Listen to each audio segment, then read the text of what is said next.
Dios dijo a su pueblo, yo estoy con vosotros, y esa declaración despertó el espíritu de los líderes y del pueblo. Esto nos enseña que el verdadero avivamiento no es una emoción religiosa, sino que es Dios despertando a su iglesia por medio de su palabra. Bienvenidos a El Último Avivamiento Ahora.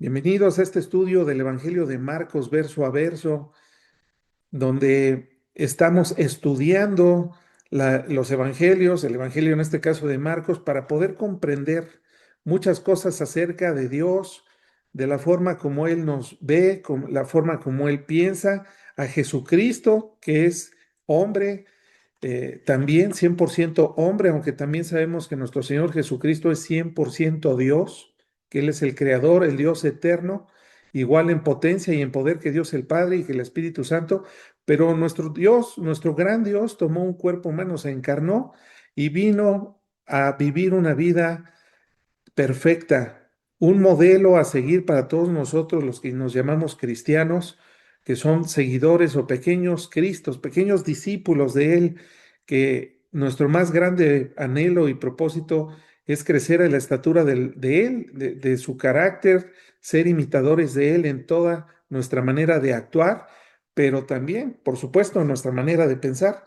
Jesucristo vino a cambiar el corazón de todos nosotros, sus discípulos, sus hijos, pero también Él tenía una misión que era salvarnos de la muerte eterna. Así que nuestro Señor Jesucristo ha estado entrando a la ciudad de Jerusalén y se aproxima ya hacia su arresto, muerte, crucifixión y resurrección. Y como introducción, a mí me gustaría iniciar con una situación que estoy convencido que todos nosotros hemos vivido en más de una ocasión. Todos nosotros hemos atravesado momentos donde tenemos problemas, pero esos problemas para nosotros son problemas gigantescos, parecen una montaña. No es una dificultad pequeña, realmente es algo grande que nos abruma y nos rebasa completamente todos nuestros recursos, tanto intelectuales como económicos, como de en todos los aspectos. Es como intentar, ¿verdad?, brincar una barda sin escalera, sin cuerda, una barda muy alta. Son esas montañas que han llegado a nuestras vidas, como cuáles, por ejemplo, un diagnóstico de una enfermedad o puede ser una relación que parece ser que ya es irreparable, es insalvable, una puerta que hemos estado tocando pero permanece cerrada, o un pecado sobre el cual hemos estado luchando, tratando de vencer y parece ser que no lo vamos a lograr. A lo mejor hemos estado ya orando, pidiendo algo por mucho tiempo y no hemos recibido respuesta de parte de Dios y comenzamos nosotros a dudar si realmente vale la pena seguir insistiendo por esa petición de oración. Cuando estamos enfrente de estas montañas, solemos caer en uno de dos extremos, hermanos. El primero es simplemente me rindo. Ya no voy a pedirle a Dios nada acerca de esto porque parece que Dios no me escucha y esto no va a cambiar. Ya no vale la pena seguir insistiendo por esto. Ese es un extremo. Pero por el otro lado, podemos caer en el extremo de volvernos presuntuosos y estar nosotros orando e insistiendo, tal vez buscando nuevas palabras, nuevas formas, tratándole de hacer manita de puerco, ¿verdad? A Dios, tratándolo de convencer para que nos conceda esa petición o ese deseo que hay en nuestro corazón. Así que, por un lado, cuando nosotros nos rendimos, estamos cayendo en el extremo de la incredulidad. Pero por otro lado, cuando somos presuntuosos y pensamos que podemos convencer a Dios, ahora estamos cayendo en el otro extremo de intentar controlar a Dios, que Él es soberano. En este pasaje de Marcos capítulo 11, versos del 22 al 26, nuestro Señor Jesucristo nos va a corregir ambos errores. Jesús está en los últimos días de su ministerio terrenal. Se ha estado hospedando cerca de la ciudad de Jerusalén, en un pueblo que se llama Betania, que está justo enfrente, a unos pocos kilómetros o muy poca distancia, cruzando ahí pues, del Monte de los Olivos. Y él ha estado, primero hizo su entrada triunfal el día lunes y toda la gente lo recibió y ahí vimos que la gente, aunque tenía idea que él era el rey, el Mesías, el hijo de David, no desconocía la verdadera forma como Jesucristo los iba a salvar. No tenían esa claridad, sus expectativas eran diferentes. Sin embargo, Jesucristo entra a la ciudad y lo primero que hace es ir a inspeccionar el templo. No hace nada, no hace grandes discursos, no hace otra cosa sino observar la adoración que hay en el templo. Y se da cuenta que está lleno de gente y está llena de mucha actividad, pero es una actividad externa. Los corazones de las personas que estaban ahí en el templo, en el atrio, realmente estaban vacíos. No había el fruto que Dios demanda de todo verdadero adorador. Nuestro Señor Jesucristo no lo podemos engañar. Él conoce nuestros corazones y las intenciones que hay en nosotros. Él nos conoce incluso mejor que nosotros a nosotros mismos. Después, nuestro Señor Jesucristo sale del templo e inspecciona una higuera. A la mañana siguiente dice que Jesús pasa junto a una higuera, aquí en el verso 14, en el verso 13, y ve que él se acerca porque tenía muchas hojas y fue a ver si tal vez hallaba en ella algo, pero se dio cuenta que no había fruto, no había higos, sino solamente puras hojas. Y nuestro Señor Jesucristo maldice a la higuera. Al otro día, en el verso 19, en el verso 20, dice que a la mañana siguiente pasaron por ahí y vieron que la higuera se había secado desde las raíces. Y el apóstol Pedro dice, Maestro, mira, la higuera que me dijiste se ha secado. Esto tiene mucho significado porque si nosotros leemos el contexto, nuestro Señor Jesucristo había inspeccionado el templo y se había dado cuenta que había solamente manifestaciones externas de religiosidad, pero realmente los corazones de las personas no tenían ningún tipo de fruto que agradara a Dios. Así que el templo no estaba cumpliendo con su propósito y la ilustración que hace esta representación de la higuera es exactamente un juicio de Dios sobre el templo y sobre esta religiosidad aparente de la gente. Y inmediatamente después de esta representación, nuestro Señor Jesucristo comienza en el verso 22, que es donde vamos a comenzar, diciendo, tened fe en Dios. Así que nuestro Señor Jesucristo empieza dando una cátedra, una lección. Tened fe en Dios. Este verso, esta instrucción de 4 palabras, tened fe en Dios, tiene mucha enseñanza. En otras palabras, nuestro Señor Jesucristo pareciera estar diciendo, después de que Pedro hace la observación de que la higuera efectivamente se había secado, nuestro Señor Jesucristo dirige la atención hacia el cielo, hacia Dios, y dice, tened fe en Dios. En otras palabras, es como si nuestro Señor Jesucristo dijera, no se queden mirando la higuera, miren al Dios que actúa. No pongan su confianza en el templo, en la apariencia religiosa de la gente y de los fariseos. Ni siquiera pongan su confianza en ustedes mismos o en su convicción tan intensa. La fe tiene que estar puesta en Dios. Así que nuestro Señor Jesucristo une tres asuntos que con frecuencia nosotros separamos. Uno es la fe, otro es la oración y el tercero es la oración.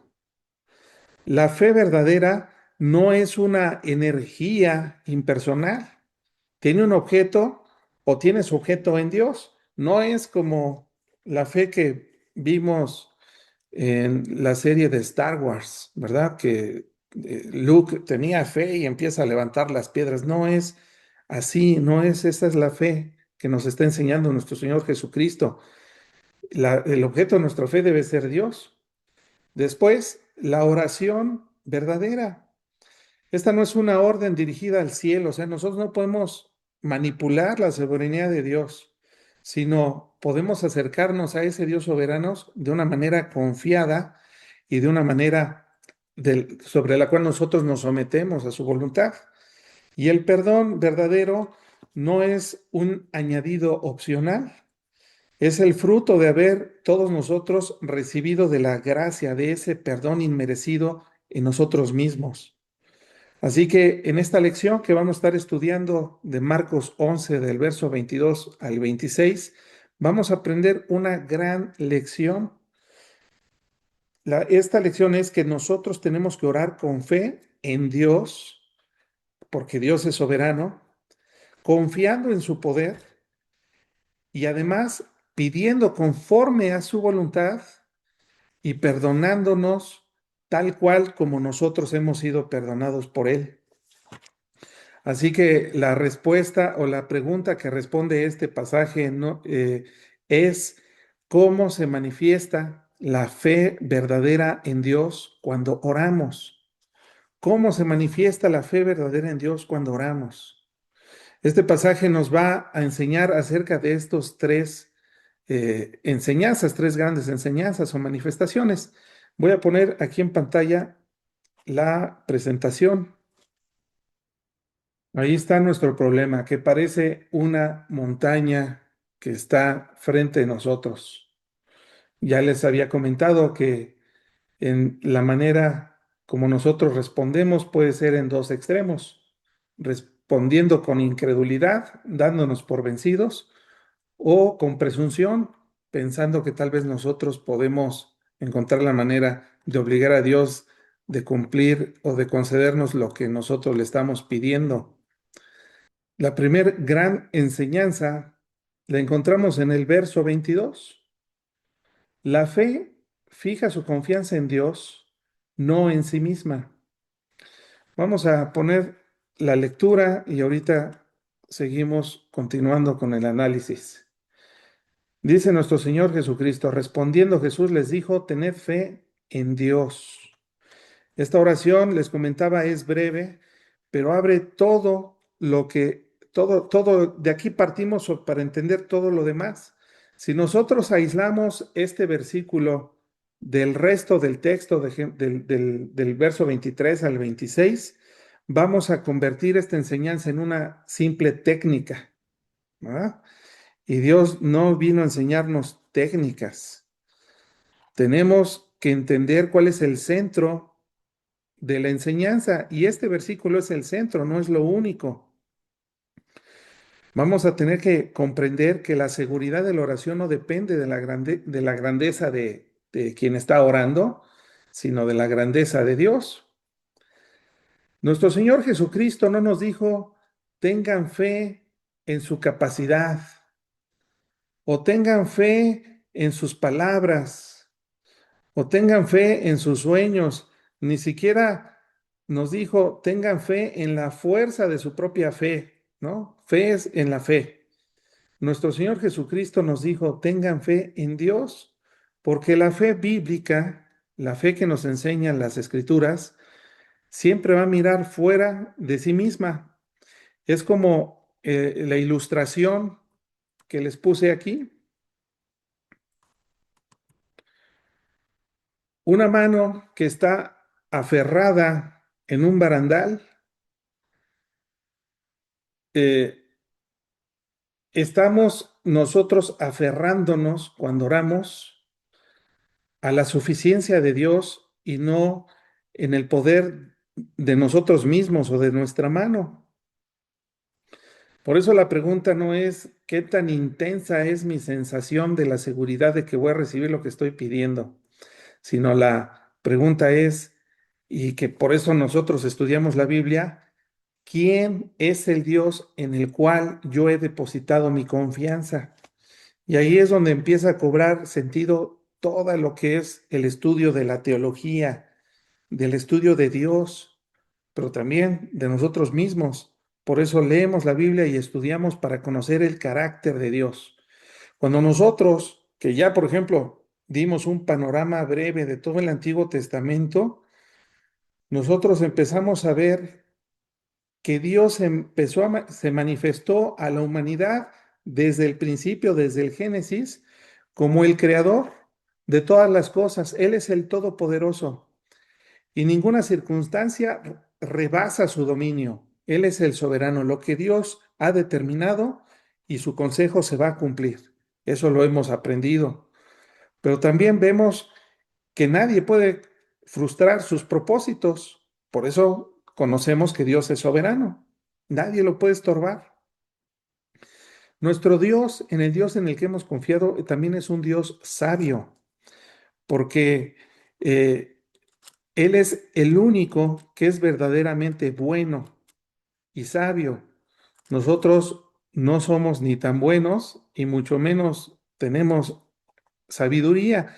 Lo que si tenemos algo de sabiduría es porque la hemos adquirido de Él. Pero algo sumamente importante es que también nosotros hemos aprendido que Dios es fiel a su palabra, no como nosotros, que hacemos tratos y luego los deshacemos y mentimos y hacemos cosas que se salen de su propósito. Nuestro Señor ha demostrado que Él es fiel y Él ha cumplido y cumplirá todas sus palabras. Y Él, nuestro Dios, el Padre, es el mismo Padre de nuestro Señor Jesucristo. Y al igual que nuestro Señor Jesucristo, Él nos escucha siempre con compasión, porque Él es nuestro Padre. Así que la fe que nosotros debemos de depositar en su palabra no es una fe eh, meritoria. Nosotros no merecemos que Dios nos dé nada, ni tampoco es una fe autónoma, es decir, que no tenga, que sea ajena, ¿verdad?, a la soberanía y al poder de Dios. La fe que hemos recibido, por la cual hemos pasado de muerte a vida eterna, esa fe salvadora se recibe por medio de nuestro Señor Jesucristo. Y la fe cotidiana con la que nosotros vivimos todos los días siempre va a continuar descansando en el mismo Dios.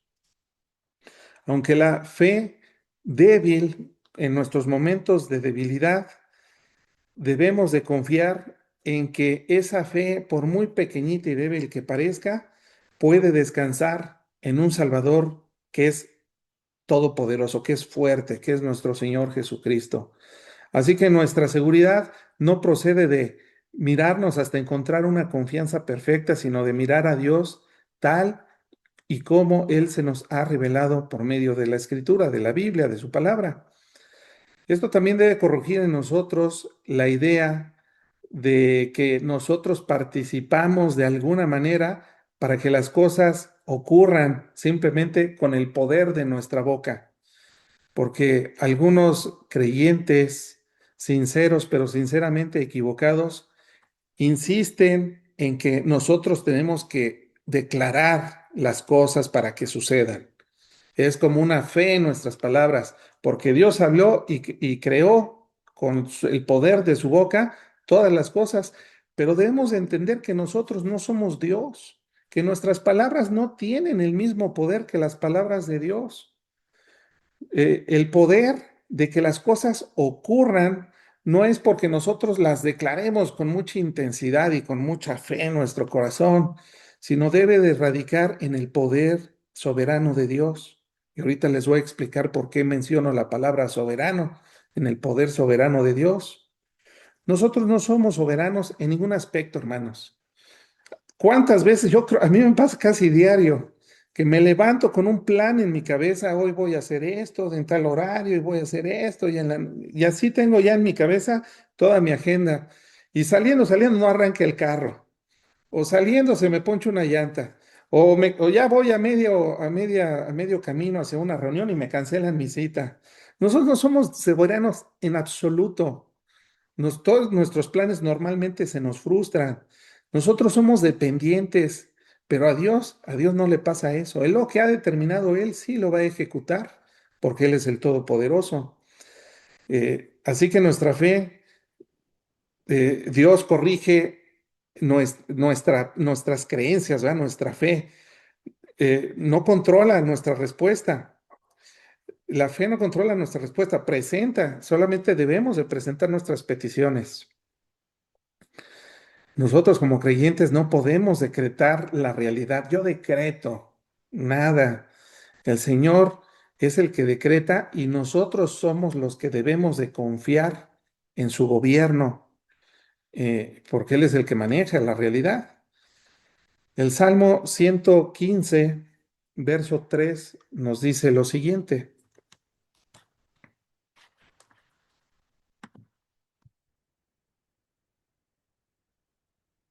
Nuestro Dios está en los cielos.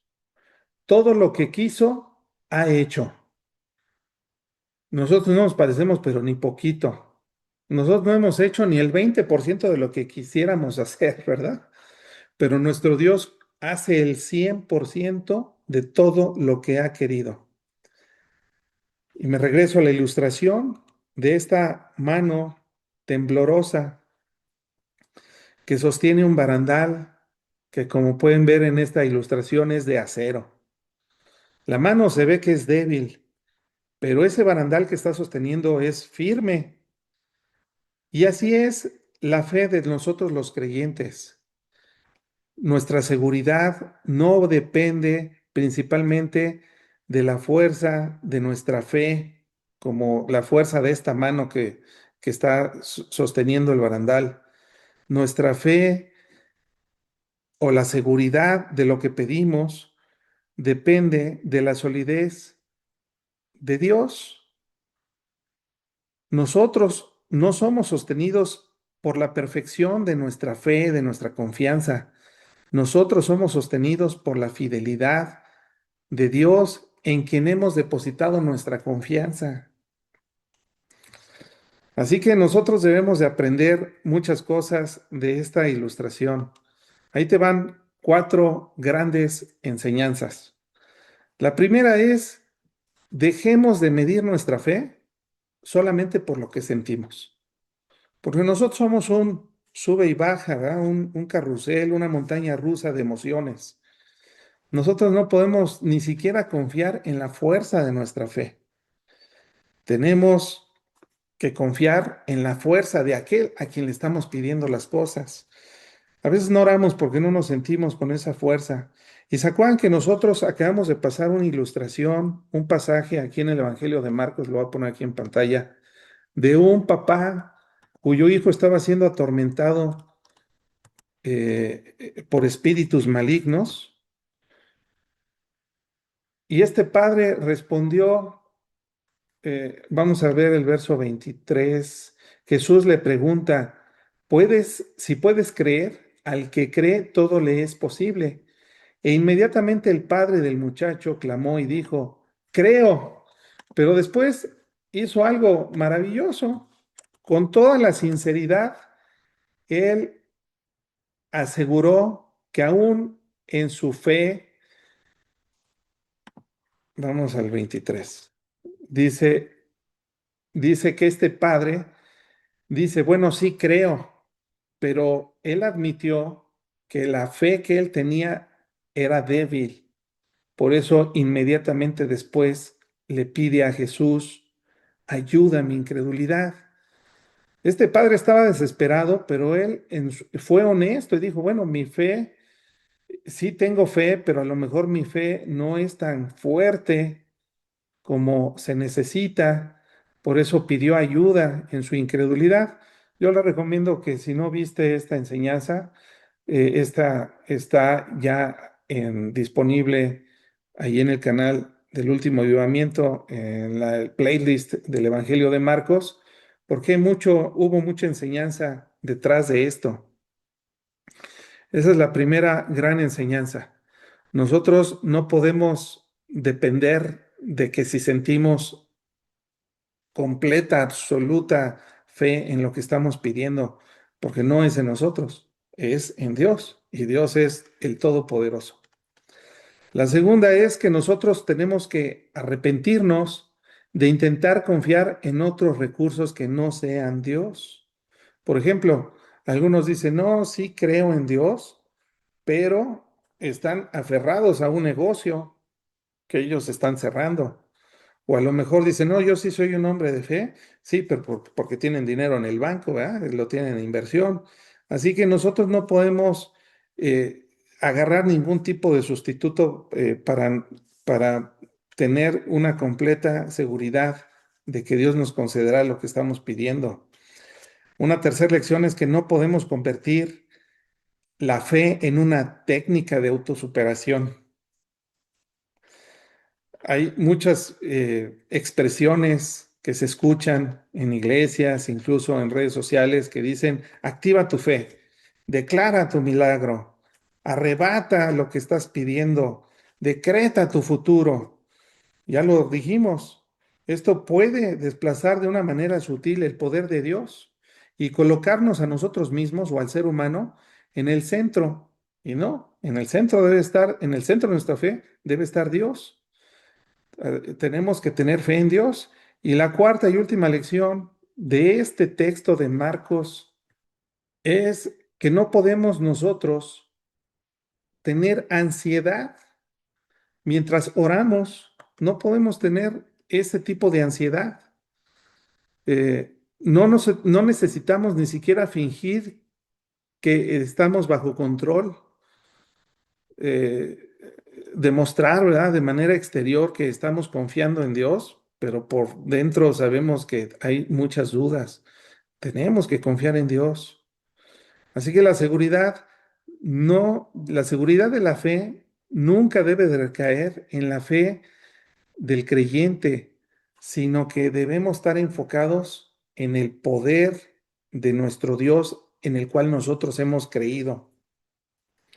Por eso algunos hermanos se limitan mucho en su oración. Ay, es que yo no sé si Dios me lo vaya a conceder. Pues yo te animo, hermanos, a que no pienses de esa manera. El Dios en el cual nosotros hemos creado, el Padre de nuestro Señor Jesucristo, Él es el que controla todo el universo. Él es el Dios omnipotente, el todopoderoso, el todo suficiente, el todo omnisciente. Para nosotros a lo mejor los problemas pueden ser grandes, pero para Dios nada es imposible, lo declara la Escritura. Cuando nosotros tengamos algún problema fuerte, siempre debemos de tener la plena confianza que Dios, en su soberanía, si le place, nos puede conceder aún hasta lo que para nosotros nos parece imposible. Y de ahí viene la segunda grande lección. Tenemos que tener libertad para pedir. Esa libertad para pedir no es, o lo tenemos que comprender de una manera correcta, porque si no nos vamos a equivocar. Siempre, hermanos, recuerden que debemos de buscar los acotamientos. Por ejemplo, nosotros tenemos libertad en Cristo. Cristo nos ha libertado del pecado, pero esa libertad no es para que nos vayamos para todos lados. Esa libertad está acotada siempre de izquierda y a derecha a la voluntad de Dios. Amar a Dios, amar a nuestro prójimo. No, así que no podemos hacer en nuestra libertad hacer absolutamente cualquier cosa, no. Tiene que estar limitada bajo lo que a Dios le agrada. Así que nosotros tenemos que acotar cuáles son las limitantes de las cosas que le podemos pedir a Dios. Le podemos pedir muchas cosas, por supuesto, pero tenemos que entender cuáles son esos principios. Leamos el texto de los siguientes dos versículos, que aquí viene esta grande enseñanza. Respondiendo Jesús les dijo, tened fe en Dios. Bueno, dice el verso 23, porque de cierto os digo que cualquiera que dijera este monte, quítate y échate en el mar, y no dudare en su corazón, sino creyere que será hecho lo que dice, lo que diga le será hecho. Por tanto, os digo que todo lo que pidiereis orando, creed que lo recibiréis y os vendrá. Vamos a ver, vamos a acotar esto. Aquí surgen muchas dudas. Yo las tuve cuando recién llegué a Cristo. ¿En serio puedo pedir cualquier cosa y que yo sepa y haya investigado? Pues ninguna montaña ha cambiado, o la geografía del mundo, de ninguna montaña ni de nada ha cambiado por la fe de alguien, ¿verdad? Ninguna montaña ha sido noticia que haya sido removida de su lugar porque hubo alguien que tenía suficiente fe. Tenemos que comprender la expresión que nos está diciendo aquí. Y esta expresión que nos dice Jesús de cualquiera que le dijera este monte, échate al mar, y si tuviere fue suficiente, eso acontecería, era una forma de decir que cualquier problema que para nosotros fuera similar a una montaña así de grande, así de difícil, si nosotros oramos y confiamos en Dios, Él lo puede, Él nos puede ayudar a superar ese obstáculo. Así que, aunque la invitación es muy amplia, todo lo que pidieres, eh, eh, nosotros tenemos que entonces entender este texto bajo todo el contexto, tanto inmediato como canónico, ¿verdad? De la escritura. ¿Qué significa pedir todo lo que queramos? ¿Podemos nosotros pedir sanidad? Sí, por supuesto, restauración, provisión, un nuevo empleo. Podemos pedir que Dios nos libere del pecado. Podemos pedirle a Dios que nos abra las puertas que nosotros no podemos abrir. Eh, pero tenemos que ver que para Dios nada es imposible y así debemos de orar. Yo lo mencioné hace algunos años que di mi testimonio ahí en uno de los desayunos evangelísticos, que para mí era algo así como imposible, porque yo me había especializado profesionalmente en algo muy particular, y cuando yo quise encontrar un nuevo empleo, pues para mí era como una montaña. Pero yo oré con mucha sinceridad y así tenemos que orar, Señor, para ti no hay nada imposible. Si tú quieres, me puedes dar otro trabajo, a pesar de mis limitaciones o a pesar de haberme limitado en profesionalmente en áreas muy, pues donde no hay mucho mercado, ¿verdad? Y Dios me lo concedió, todavía ni terminaba de orar y me llamaron por teléfono una persona que no hablaba con ella de muchos años, que no había hablado con ella, pero ese fue a lo mejor, fue mi razonamiento, Señor, para ti no hay nada imposible, para mí es algo muy complicado, pero tú me puedes ayudar. Y afortunadamente, o gracias a Dios y para su gloria, es que mi oración fue contestada. La misma Biblia nos dice cómo podemos nosotros orar y qué saber, qué pedirle y qué no a Dios. Tenemos libertad para pedirle cualquier cosa, pero vamos a ver cuáles son esos límites. Dice el apóstol Juan, y esta es la confianza que tenemos en él, que si pedimos alguna cosa, aquí ya no es todas las cosas, dice, lo que pidamos, cualquier cosa, conforme a su voluntad, Él nos oye. Entonces aquí vemos que todo lo que le podemos pedir a Dios muchas cosas, pero tiene que estar conforme a su voluntad. Señor, me cae gordo este jefe que tengo, por favor, te pido que lo corran. No, bueno, pues eso no es una manera correcta, ¿verdad? No creo que Dios se plazca de responderte esa oración. Por ejemplo, también dice nuestro Señor Jesucristo aquí en Juan 15:7, si permaneciereis en mí y mis palabras permanecen en vosotros, pedid todo lo que queréis y os será hecho. Entonces, aquí nuestro Señor Jesucristo nos está acotando que debemos de permanecer en obediencia a sus instrucciones y que tenemos que recordar la lección o toda su enseñanza para que cuando pidamos, Dios nos lo conceda. También en Juan 14, verso 13, nos dice, y todo lo que pidieres al Padre en mi nombre, lo haré para que el Padre sea glorificado en el Hijo. Si algo pidieres en mi nombre, yo lo haré. Y por eso todos los cristianos siempre terminamos nuestra frase en el nombre de Jesús. Pero en el nombre de Jesús no es simplemente algo que agregamos al final de nuestras oraciones, como para que entonces active todo lo anterior. No, no podemos nosotros pedir algo que no es de la voluntad de Dios y nada más porque lo pedimos en el nombre de Jesús va a suceder. Santiago, que fue el primer libro del Nuevo Testamento que se escribió, nos dice, pedís y no recibís porque pedís mal para gastar en vuestros deleites. Así que no podemos pedir cualquier cosa, porque si pedimos mal, pues no lo vamos a recibir. Señor, yo te pido que corran este jefe malvado en el nombre de Jesús. Amén. Pues no, creo que la oración no está bien estructurada. Podríamos pedir otras cosas si estamos teniendo dificultades en el trabajo, pero no podemos nosotros usar el nombre de Jesús y después en nuestra petición contradecir las enseñanzas de Jesús. Esto ya es incongruente. Esto ya está muy alejado de la fe verdadera. Así que es la fe lo que nosotros tenemos que usar. La fe es el nervio, como lo estaba leyendo en un libro de la oración, grandes oraciones en la Biblia, ponían el ejemplo que decía, la fe es el nervio que mueve el músculo todopoderoso del Dios que está en el cielo. Así que tenemos que presentar nuestras peticiones siempre bajo la voluntad de Dios. Jesucristo lo hizo de la misma manera.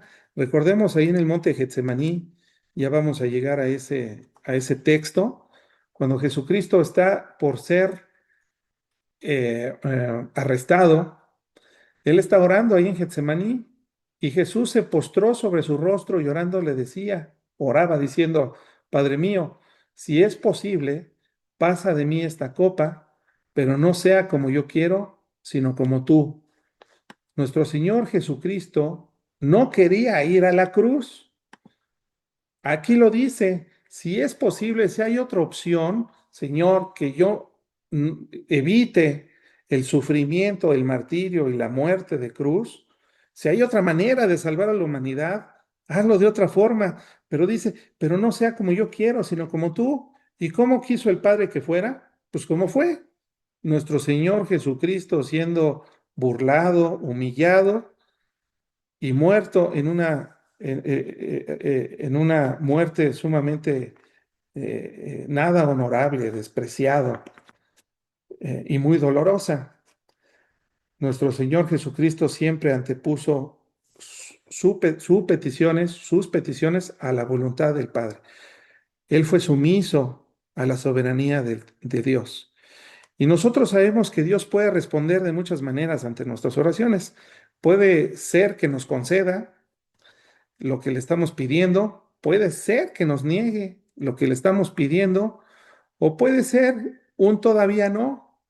Sí te lo voy a dar, pero todavía no. Moisés estuvo 40 años esperando respuesta de Dios y tantas historias en el Antiguo Testamento que vemos que realmente eh, esperaron, muchos recibieron lo que querían, pero no. El apóstol Pablo no recibió ese aguijón de la carne que en 3 ocasiones le había pedido a Dios que lo quitara de él y Dios no se lo quiso quitar. Le dijo, bástate de mi gracia, segunda de Corintios 12, versos del 7 al 10. La respuesta no siempre es sí. Así que cuando estemos atravesando algún problema y enfrente de nosotros hay una gran montaña, y tenemos que orarle a Dios y pedirle, mira, Señor, yo sé que yo soy débil, yo soy una persona suficiente, pero yo creo en ti, yo sé quién eres y en quién he confiado. Así que no es en mi poder, sino en el tuyo. Y yo te pido que me ayudes a resolver A, B, C, D. Y todo esto que te pido no es con un motivo egoísta. Todo esto te lo pido para tu gloria, para que tu nombre sea glorificado, para que yo pueda testificar delante de los hombres acerca de tu poder. Como Ana, que era estéril y Dios le concedió un hijo, pero la oración de Ana, ¿se acuerdan? La mamá de Samuel, del profeta Samuel, fue, Señor, si tú me concedes un hijo, ese hijo yo te lo voy a consagrar a ti. Así que Ana le dijo, quiero un hijo para que cumplas mis deseos egoístas. No, yo quiero un hijo para que entonces sea tu hijo. Este hijo que tú me des va a ser un hijo tuyo. Y Dios se lo concedió y vaya, que tremendo hombre de Dios, ¿verdad? El profeta Samuel. Así que nosotros debemos de ser sensibles y obedientes a pedir todo bajo la soberanía de Dios y confiar como un niño que le pide a su papá cualquier cosa y el papá con su amor, pero también con su sabiduría, sabrá si le concede a su hijo lo que le está pidiendo o si no se lo concede o si se lo concede, pero más adelante. Así que nuestro trabajo es pedir con confianza y después de haber presentado nuestra petición, descansar en que Dios obrará en su soberanía como Él quiera. Pero hay más lecciones. Vamos a ver a la tercera y última lección. Cuando estéis orando, perdonar. Si tenéis algo contra alguno, para que también vuestro Padre que está en los cielos os perdone a vosotros vuestras ofensas. Porque si vosotros no perdonáis, tampoco vuestro Padre que está en los cielos os perdonará vuestras ofensas. Nos está diciendo que tenemos que ser personas que extiendan la misma gracia que nosotros hemos recibido. La fe perdonada se convierte en una fe que perdona. Fíjense cómo se liga entonces aquí la fe que perdona. Ahora, el perdón que nosotros le ofrecemos a los que nos han ofendido no se compara, hermanos, con las ofensas que Dios nos ha perdonado a nosotros. No se comparan ni en cantidad ni en gravedad, porque dice la Escritura que nosotros fuimos justificados gratuitamente por su gracia mediante la redención que es en Cristo Jesús, a quien Dios puso como propiciación por medio de la fe en su sangre para manifestar su justicia a causa de haber pasado por alto en su paciencia los pecados pasados, con la mira de manifestar en este tiempo su justicia, a fin de que Él sea justo y el que justifica al que es de la fe de Jesús. ¿Dónde pues está la jactancia? Queda excluida. ¿Por cuál ley? ¿Por la de las obras? No, sino por la ley de la fe. Concluimos pues que el hombre es justificado por la fe sin las obras de la ley. Y también el apóstol Pablo, es una cátedra increíble. Yo creo que terminando los evangelios vamos a estudiar el libro de Romanos. Pero dice aquí Efesios 2:8, porque por gracia sois salvos por medio de la fe, y esta fe no es de vosotros, es un don de Dios, no por obras para que nadie se gloríe. Así que el perdón a otros es el resultado o el fruto necesario de haber recibido la gracia de nuestro Señor Jesucristo. Por eso el apóstol Pablo, me regreso aquí a Efesios, más adelante en el capítulo 4, el libro de Efesios o la carta a los Efesios se le conoce como la carta del consejero, ¿verdad? Dice, antes sed benignos unos con otros. Aquí está la fe puesta en acción. Nosotros vamos a ser benignos con todos, vamos a ser misericordiosos y perdonadores, ¿va? Perdonándonos unos a otros. Y dice aquí, como Dios también os perdonó a vosotros en Cristo. Nosotros somos así porque eso es lo que recibimos de Dios. El salmista, Antiguo Testamento, vamos al Salmo 66, verso 18. Si en mi corazón hubiese yo mirado a la iniquidad, el Señor no me habría escuchado. Si en mi corazón hubiese yo mirado a la iniquidad, el Señor no me habría escuchado. Así que no significa que Dios solo escucha a las personas sin pecado. Si es así, pues entonces nadie podría orar. todos siempre pecamos, aún los cristianos, todos estamos siempre pecando. Por eso nosotros necesitamos constantemente de la gracia de nuestro Dios que nos perdona, pero no también para hacer una burla de su sacrificio, sino para poder nosotros ir mejorando cada día que pasamos en el Evangelio, ser cada día más santos, superando esos pecados que nos acosan, que nos provocan nuestra propia carne. Así que nosotros tenemos no que encontrar un lenguaje técnico religioso para que entonces nuestras oraciones se carguen de más poder.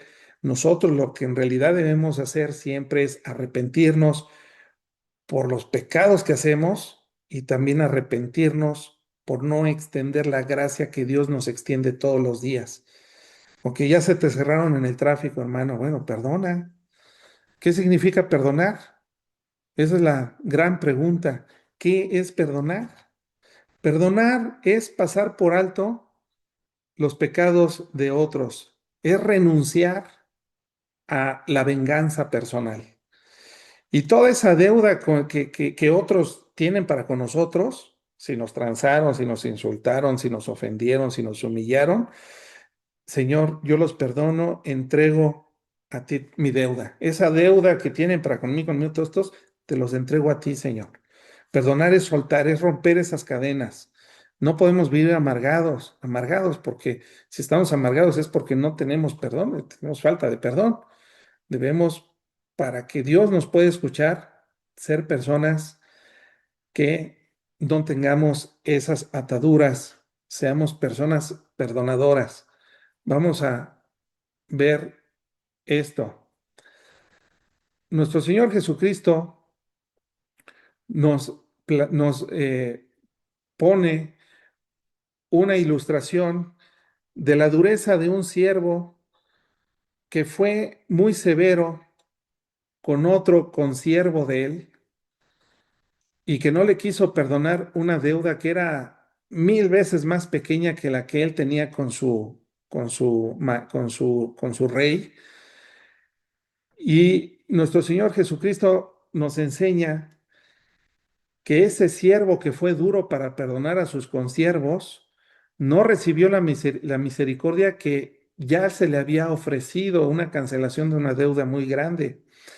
Lo pueden leer ustedes en sus casas para no demorar más el estudio. Es en Mateo 18, versos del 21 al 35.